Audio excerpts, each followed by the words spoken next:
intentionally cause the death of somebody else. So it's just the legal cause of action is called a wrongful death. Amy, I'm wondering if there's a 10,000-mile view that you've thought about on this case. Perhaps it's better standards, better protocols, or perhaps it's a national conversation about end of life. Thoughts on that? I hope that out of all of this, people are aware that this sort of thing can happen. I hope hospitals nationwide are able to have policies in place. Should there ever be a question on a medication dosage or even a medication that it is questioned, there is some sort of red flag, to not let it go as long as it did here. The hospital has said repeatedly that they couldn't have removed Husel from patient care prior to October when they first began investigating. Do you guys buy that? No, not at all. They have complete control over who they hire and employ and continue to hire and employ with credentialing processes, and when they say they could not have removed him from patient care prior to a certain date, that's only a result of their failure to have information prior to that point in time that we believe they either did have and ignored or should have had. And when you hear Prosecutor Ron O'Brien say things like he was bumped up the chain of command, does that further your belief that there were others who may have known? Oh, Absolutely. Absolutely. Yeah. I mean, there's no way in the world. I mean, every medical professional we've talked to, including the nurses we have on staff and the physician experts that we've consulted with, all have been appalled and aghast at the level of the dosages that were being administered, and said there's no way in the world this could be justified being given for therapeutic purposes. And so therefore, for any one of these nurses or pharmacists or their supervisors to have been doing their jobs properly, there had to have been questions raised. They have an obligation to raise those questions and concerns. And in fact, Mount Carmel referred the nurses and the pharmacists to their credentialing boards or licensing boards, and the allegations against them are that they failed to do their jobs by not properly advocating for patient care and safety and raising concerns about these dosages. Now, I'll be surprised to find out that none of the nurses or pharmacists raised concerns, and that's what he said today. what Prosecutor O'Brien said, was that there were complaints and concerns being raised and going up the administrative chain and withering on the vine and being ignored. And so, I mean, that's a critical inquiry that we're going to be focusing on. Right. From the outset, it's appeared to be a system failure from top to bottom. I know one thing that O'Brien had talked about in the press conference was death penalty is off the table. It's 15 to life if convicted. Thoughts on that this is not an aggravated murder charge from both of you? Well, as Amy said, we respect Ron O'Brien's judgment and his investigation and his determination, and that's his area of expertise is the criminal law, and he's the one that has to meet the burden of proof there.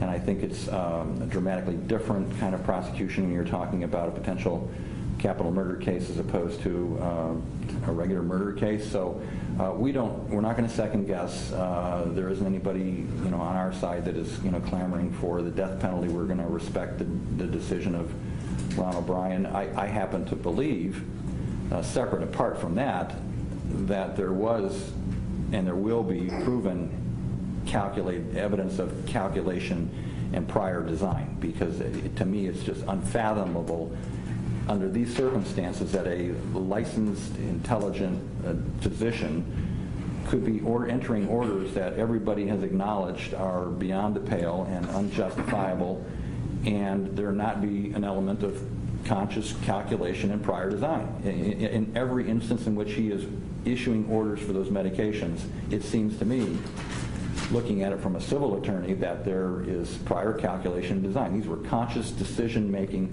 orders by the physician, and they were being reviewed and approved every step of the way, or were supposed to be, and being called out or questioned, and yet they continued over a period of years and years. So we're not at all upset about the lack of aggravated murder charges and the prosecutor seeking the death penalty. That's not our concern. He's got a huge job to do, and he's going to do it well. The death penalty case, too, comes some other layers. Talk about that. I think that might help people understand why he may have chosen to do it this way. Right, and again, I'm not questioning his analysis. I'm simply saying that I recognize that for a prosecutor to pursue a capital murder case, you now have to have what they call death-qualified jury panels. You have to have issues about sequestration of jurors. You have 25 different prosecutions here. It's going to be an enormous cost to the county and the state, I think, over and above what a non-capital murder prosecution would entail.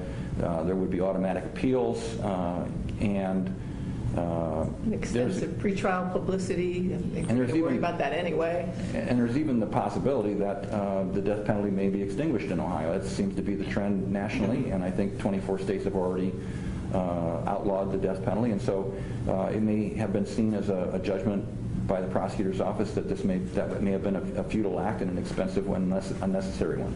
As you touched on earlier, O'Brien says that they don't have a motive, they don't need to prove a motive. I guess this is a question for all three of you. Are you satisfied with that? Absolutely. The fact is, he did what he did. Whether there's a motive or not, it still happened. Mm-hmm. Do you think it might be complicated by the fact that there's medical journals out there that say when you've got terminal extubations happening that there is always the inherent risk of accelerating death, and that that could be essentially his narrative, that it's going to be a difficult burden for O'Brien's office to prove that they have to get over this particular hurdle, that these were... No, not at all. Not at all. Yeah, I do know. We're very conversant with the medical literature. It's what we do in every one of our cases. And there, as Ron pointed out, there is no medical literature to support the use of fentanyl at the dosages that were used under the circumstances that were used in any of these cases. Now, are there reported instances and circumstances under which otherwise excessive dosages of fentanyl might be justifiable and appropriate? Yes. But none of those situations are applicable to any of the patients, of the 35 patients at Mount Carmel, in our view. Where do you guys stand on as far as the case of Mount Carmel? Is there anything that you guys are looking at, some of those other nurses and pharmacists that may have been on staff as well? Well, we've filed our cases against Mount Carmel, and in the initial set of filings, we included and named the individual nurses and pharmacists that were involved in each patient's care. And at Mount Carmel's request, moving forward, they accepted responsibility for all of the nurses and all the pharmacists and other employees, and asked us if we would be willing to dismiss them individually, recognizing that that's an enormous personal burden on nurses and pharmacists, and it's unnecessary as a matter of law to protect our clients' interests. And so we agreed that we would, moving forward, from that point forward, simply name Mount Carmel. They put on a stipulation of liability and responsibility for any and all people involved in the care of our clients' patients. And that happens in other cases as well. Oftentimes, if we file a malpractice case against a hospital and a nurse and a lab tech, they will approach us and ask us, we assume responsibility for these folks. They're our employees. Will you please dismiss them personally so they don't have to have their name all over? And we do that, not just in this case, but other cases too, out of professional courtesy. Did that answer your question? Well, where do you guys stand right now as far as that? Well, good question. Procedurally, where are we? Is that what you're asking? Next week we have, Mount Carmel and Dr. Husel's civil lawyers have been trying to delay and interpose obstacles to us commencing this litigation and our discovery, and they've asked for stays and of discovery, for example. So we